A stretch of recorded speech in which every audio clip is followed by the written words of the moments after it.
Anybody here, he could be actually so big relative to you. Actually, sorry, Jose's lost a lot of weight, but he's still a lot bigger than Lauren. Okay, like Jose, come here, lay down.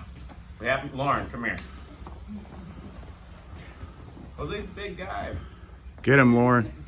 If Lauren sits in a standard mount, you'll see what happens. Put your knees to the ground. Do your knees touch the ground? Yeah, okay. No.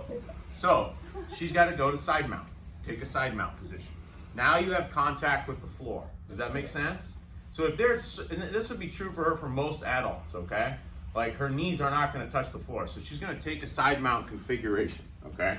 That's a reason to take side mount right there, okay? It's like, if they're just too big for you and your knees aren't going to touch the floor, I've had it happen to me multiple times. I have to go to side mount configuration. I don't want to be, unless I go low mount, I don't want to just be in a mid mount gliding with my knees off the mat, okay? It's going to be, if you go back to knees off the mat and you're doing like a mid mount, you're sitting up like this, and Jose just starts to move his hips to start to bridge her, it's going to be near impossible for you to stay on there, right? You don't have anything. You don't have like a saddle to stay on the guy, right? Thank you. Yeah. So let's start looking at what do I want to be doing in side mount and what does it mean to have good base and posture here, all right? However I ended up here, he is on his side, I am here, okay? There's a couple things I'm going to look for right away. Just a very simple thing. One, for good base and posture, one, this heel is pulling in as tight as it can be, and I'm going to leave no space here. The more space I leave here, the more ability he has to move around.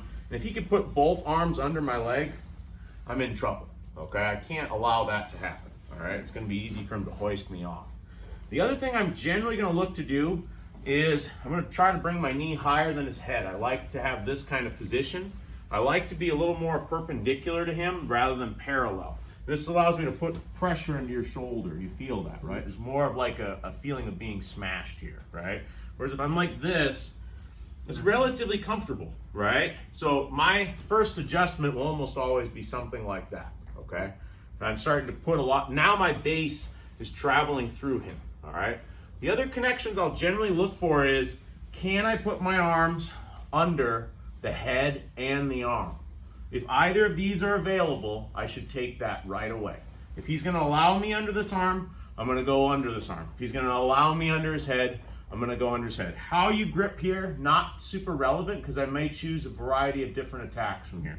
But if he allows me to have access to this space, I will take this space. Now when he wants, if he wanted to escape at this point, it's going to be a hard day for him. As I control that arm and the head, you feel that right away. It's starting to become much more trouble for him.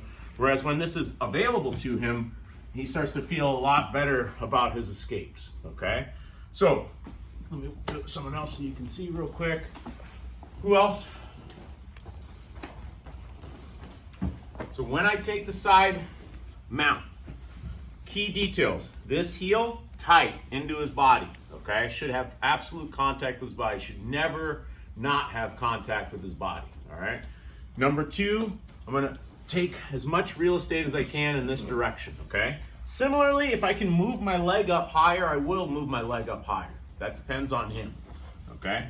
But I wanna get up here more perpendicular, and then if my hands can go under his head and his top arm, I will absolutely steal that real estate right away, okay?